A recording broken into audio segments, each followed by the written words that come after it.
তো এই অবস্থায় যখন দেখি গরুটি খাওয়া দাওয়া বন্ধ করে দিছে, আবার মুখ দিয়ে লালা পড়া শুরু হয়েছে, তখন দেখি ঘরের ভিতরে গরু উঠতেছে না, উঠলে শুতেছে না, বা শুতে থাকলে আর উঠতে চাচ্ছে না, একেবারে দুর্বল শরীর, হাত পাও ছেড়ে দিয়েছে।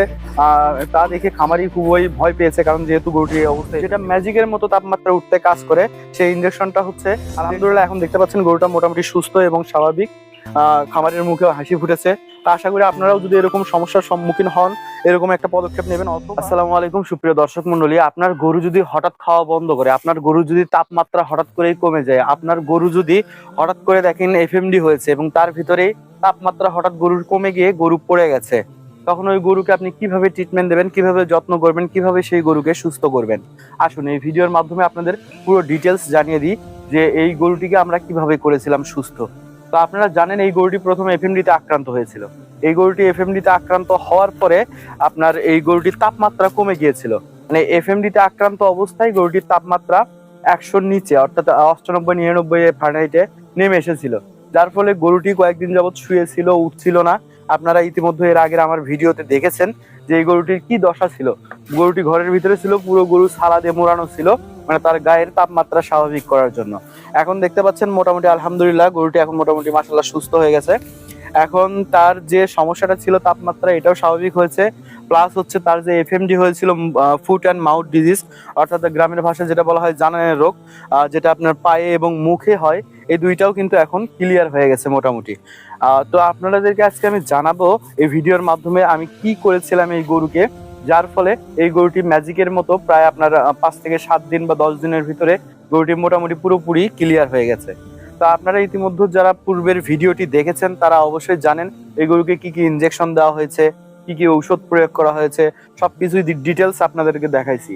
যখন প্রথমে আসি আপনার এফএমডির কথায়, প্রথম যখন এই গরুটির এফএমডি দেখা দিল, তখন গরুটির মুখ দিয়ে লালা পড়া শুরু হলো, এবং এফএমডি যখন মুখ দিয়ে লালা পড়া শুরু হলো, তখন ধীরে ধীরে পায়ের খুরা, পায়ের বেঞ্চিতে ঘা হওয়া শুরু হলো। এই ঘা অবস্থায় যখন খামারে আমাকে ফোন দেয়, তখন এসে দেখি গরুর তাপমাত্রা 107 থেকে 108 ডিগ্রি ফারেনহাইট উঠে আছে, এবং মুখ দিয়ে অনবরত লালা পড়ছে, জিহ্বা ছিলে গেছে, নাকের এই মাসলটা পর্যন্ত একেবারে ক্ষত হয়ে ছিলে গেছে, দেখতে পাচ্ছেন এখন একটু স্বাভাবিক হচ্ছে আর কি। তো এবং পায়ে ঘা ছিল, খুরার ভিতরে খুবই পরিস্থিতি খারাপ ছিল। তো তখন আমি আসার পরে আমি যেটা স্যারদের সাথে, আমাদের প্রাণী সম্পদ উপজেলা প্রাণী সম্পদ অফিসের স্যারদের সাথে কথা বলে, যেহেতু আমি একজন আমেরিকান ডেইরি এআই কর্মী, আমার কোনো এখতিয়ার নাই অ্যান্টিবায়োটিক বা অন্য কোনো ঔষধ প্রয়োগ করার, ভিটামিন ক্যালসিয়াম এগুলো ছাড়া, বা প্রাথমিক ট্রিটমেন্ট বা পরামর্শ দেওয়া ছাড়া। তাদের সাথে কথা বলে পরামর্শ নিয়ে আমি ওই গরুকে প্রথমে যেটা প্রয়োগ করি সেটা হচ্ছে আর্থিভেট ইনজেকশন। আপনারা জানেন জ্বরের জন্য, ব্যথার জন্য মোটামুটি খুব ভালো কাজ করে, এটা হচ্ছে সেই আর্থিভেট ইনজেকশন। আর্থিভেট আমরা প্রয়োগ করেছিলাম, যেটা হচ্ছে আপনার 100 কেজি ওজনের জন্য 4 থেকে 5 ml হিসেবে আর্থিভেট প্রয়োগ করেছিলাম। এরপরে আমরা যেটা খুরা রোগের এফএমডির জন্য বেশি ব্যবহার করি, আমি অন্তপক্ষে বেশি ব্যবহার করি সেটা হচ্ছে ডায়োডিন ইনজেকশন। ডায়োডিন ইনজেকশন অথবা ট্যাবলেট আপনি ব্যবহার করবেন, ভালো একটি রেজাল্ট পাবেন, গরুটি রিস্ক মুক্ত এবং ঝুঁকি মুক্ত ভাবে আপনার গরুটি সুস্থ হবে। এই ডায়োডিন ইনজেকশন ব্যবহার করেছিলাম আমি 100 কেজিতে আপনার 100 কেজিতে 100 থেকে 150 কেজির জন্য 20 থেকে 30 ml, এই হিসাবে এই ডায়োডিন ইনজেকশন পরপর 3 দিন দিয়েছি। মনে রাখবেন ডায়োডিন ইনজেকশন প্রথম যে ডোজটা দেবেন 100 কেজির জন্য 30 থেকে 40 বা 20 থেকে 30 ml, পরের দিন তারা হাফ ডোজ দিবেন। যদি প্রথম দিনে আপনি দেন 30 ml, পরের দিন থেকে দেবেন 15 ml 100 কেজিতে। ইনশাল্লাহ এভাবে 3 দিন দিবেন, ইনশাল্লাহ আপনার গরু মোটামুটি এফএমডি থেকে মুক্ত হবে।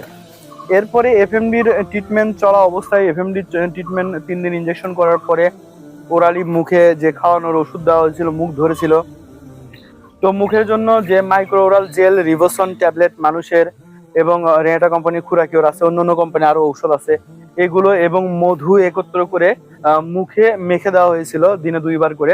এই কারণে দ্রুত তার মুখের লালা পড়াটা বন্ধ হয়।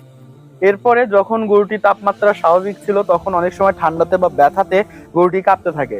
আমরা গ্রাম অঞ্চলের মানুষ ভুলটা করি কি, যখন আমরা দেখি গরু কাঁপছে, বা অনেকে আমরা এই যে কান ধরে আমরা জ্বর ডিটেকশন করার চেষ্টা করি।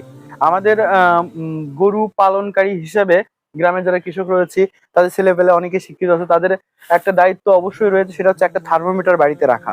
কারণ থার্মোমিটার যখন বাড়িতে থাকবে, তখন আপনি গরুর সঠিক তাপমাত্রাটা ডিটেকশন করতে পারবেন। এখানে থার্মোমিটারের এমন কোনো গুণ মন্ত্র নাই যে আপনি বুঝতে পারবেন না। যে কোনো একজন ডাক্তারকে বা যে কোনো একজন পল্লী চিকিৎসকের ডাকলেই সে বুঝে দেবে থার্মোমিটারের তাপমাত্রাটা কিভাবে চেক করে। তো থার্মোমিটারের তাপমাত্রা চেক করে যদি জ্বর থাকে তাহলে জ্বরের ওষুধ দিবেন, না হলে দিবেন না। প্যারাসিটামল দেওয়ার ফলে, বেশি দেওয়ার ফলে ক্ষতি হয়ে যাবে। এই গরুটার ক্ষেত্রে যা হয়েছিল, যখন এফএমডি পুরোপুরি ভালো হওয়ার উপক্রম হয়েছে ঠিক তখনই এই গরুটা তাপমাত্রা স্বাভাবিক ছিল, কিন্তু যেহেতু শরীর দুর্বল সে কারণে গরুটা একটু কাঁপছিল, কান দেখছে একটু ঠান্ডা, যেহেতু একটু শীতের সময় এখন। তো খামারি তাপমাত্রা না মেপে তাকে প্যারাসিটামল ওষুধটা আবার দিয়েছিল, যার ফলে প্যারাসিটামল ওষুধ যখন বেশি পরিমাণে খাওয়া হয়েছিল, আপনার জ্বরের ওষুধটা যখন বেশি পরিমাণে পড়ে গিয়েছিল, তখন এর তাপমাত্রাটা নেমে চলে আসে 100-র নিচে, অর্থাৎ 98-99 ডিগ্রি ফারেনহাইটে চলে আসে।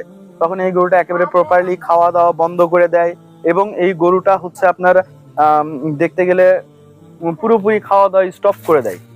তো এই অবস্থায় যখন দেখি গরুটি খাওয়া দাওয়া বন্ধ করে দিছে, আবার মুখ দিয়ে লালা পড়া শুরু হয়েছে, তখন দেখি ঘরের ভিতরে গরু উঠতেছে না, উঠলে শুতেছে না, বা শুতে থাকলে আর উঠতে চাচ্ছে না, একেবারে দুর্বল শরীর, হাত পাও ছেড়ে দিয়েছে। তা দেখে খামারি খুবই ভয় পেয়েছে, কারণ যেহেতু গরুটির এই অবস্থা এফএমডি হয়েছে কয়েকদিন আগেই, সেহেতু বিভিন্ন ধরনের সমস্যা, স্ট্রোক, বিভিন্ন ভয় থেকেই যায়। তো এসে যখন দেখলাম তাপমাত্রা এরকম কমে গেছে, যখন বিস্তারিত সবকিছু শুনলাম, তখন আমরা যেটা করলাম আর কি, এই গরুর ক্ষেত্রে প্রথমে আমরা দিলাম, অনেক সময় টক্সিসিটি, বিষক্রিয়ার কারণে তাপমাত্রা কমে যায়, বিরেন অথবা ববি কেয়ার এ জাতীয় যে পাউডার বাজারে পাওয়া যায়, এই পাউডারটা উষু উষু গরম পানি করে তাকে খাওয়াবে, এবং টক্স পাইপ বা বিভিন্ন গ্যাসের ওষুধ যেগুলো পাওয়া যায়, অথবা খাবার সোডা 100 গ্রাম করে প্রত্যেকদিন গুলে গুলে একে খাওয়াবে, এবং এনার্জেটিক সাপোর্ট হিসেবে বিভিন্ন এনার্জি প্রিমিক্স, বিভিন্ন মাল্টিভিটামিন রয়েছে, এগুলো তাকে সাপ্লাই দিবে। এবং যেটা ম্যাজিকের মতো তাপমাত্রা উঠতে কাজ করে, সেই ইনজেকশনটা হচ্ছে ডেক্সাফস বা ডেক্সামিথাসন গ্রুপের যে ইনজেকশনগুলো রয়েছে, এই ইনজেকশনটা আপনারা দেখতে পাচ্ছেন আমার হাতে ডেক্সাফস বা ডেক্সামিথাসন। এই ইনজেকশনটা আপনি যদি গরুকে করেন 100 কেজিতে, আপনার হচ্ছে 10 মিলি হিসাবে বা 5 মিলি হিসাবে, তার প্রকারভেদ, অর্থাৎ তাপমাত্রা কতটুকু কমে এটার উপর ডিপেন্ড করে যদি ইনজেকশনটা করেন, ডেক্সাফস বা ডেক্সামিথাসন গ্রুপের ইনজেকশনটা, দ্রুত তাপমাত্রাটি উঠবে। এবং এর পাশাপাশি দ্রুত রুচি এবং তাপমাত্রা ফেরার জন্য অ্যামাইনোভেট প্লাস ইনজেকশন যেটা রয়েছে, এটাও আমরা ব্যবহার করেছি। আপনার এই গরুকে আমি দিয়েছি, এই গরুর ওয়েট আছে প্রায় 220 কেজির মতো, এই গরুকে 220 থেকে 40 কেজি হবে আনুমানিক। তো এই গরুটিকে আমরা দিয়েছি 30 থেকে 40 ml দিয়েছি, এবং এর সাথে সাপোর্ট ট্রিটমেন্ট হিসেবে বি কমপ্লেক্স, যে কোনো একটা ভালো মানের বি কমপ্লেক্স আমরা দিয়েছি আপনার এই গরুকে 20 মিলি। এভাবে লাগারে 2 দিন করার পরে গরুটির তাপমাত্রা মোটামুটি স্বাভাবিকে আসে, গরুটি খাওয়া দাওয়া শুরু করে দেয়, এবং এরপরে যখন এফএমডির সমস্যাটাও দেখলাম মোটামুটি কেটে উঠেছে, এবং যখন দুর্বলতা ছিল, তখন আমরা এই যে রেনাটা কোম্পানির রিচার্জ নামে একটা সিরাপ আছে, যেটা আপনার এনার্জি বুস্টার হিসেবে কাজ করে, এটা অথবা আপনারা অন্য অন্য এনার্জি বুস্টার সিস্টেম যেগুলো সিরাপ বা ভিটামিন রয়েছে, ঔষধ রয়েছে, এগুলো ব্যবহার করতে পারেন। এগুলো দিলে তার দুর্বলতা কেটে উঠবে। এবং কন্টিনিউ 7 দিন প্রিবায়োটিক, প্রোবায়োটিক, বায়োলাক, বায়োগাট এই ট্যাবলেটগুলো দিতে পারেন, সাথে এনজাইম স্টোমাভেট বা এনজাইম ফোর্ট বা জাইমোভেট এগুলো ব্যবহার করতে পারেন। তাতে করে রুচিটাও ফিরে আসবে এবং গরুটাও স্বাভাবিক হবে। আলহামদুলিল্লাহ, এখন দেখতে পাচ্ছেন গরুটা মোটামুটি সুস্থ এবং স্বাভাবিক, খামারের মুখেও হাসি ফুটেছে। তা আশা করি আপনারাও যদি এরকম সমস্যার সম্মুখীন হন, এরকম একটা পদক্ষেপ নেবেন, অথবা উপজেলা প্রাণী সম্পদ অফিসে যে স্যারগুলো রয়েছে তাদের অবশ্যই ডেকে পরামর্শ নেবেন, অথবা নিজে ওখানে যাবেন, গিয়ে তাদের সঙ্গে পরামর্শ করবেন। আর ইতিপূর্বে কে কে এরকম সমস্যার সম্মুখীন হয়েছেন অবশ্যই কমেন্টে জানাবেন। আর এরকম তথ্যবহুল ভিডিও পেতে আমাদের গ্রামের মানুষ চ্যানেলটি সাবস্ক্রাইব করে আমাদের পাশে থাকবেন। আবারও দেখা হবে নতুন কোনো ভিডিওতে, নতুন কোনো বিষয় নিয়ে। ততক্ষণ পর্যন্ত সবাই ভালো থাকবেন, সুস্থ থাকবেন। আসসালামু আলাইকুম ওয়া রাহমাতুল্লাহি ওয়া বারাকাতুহু।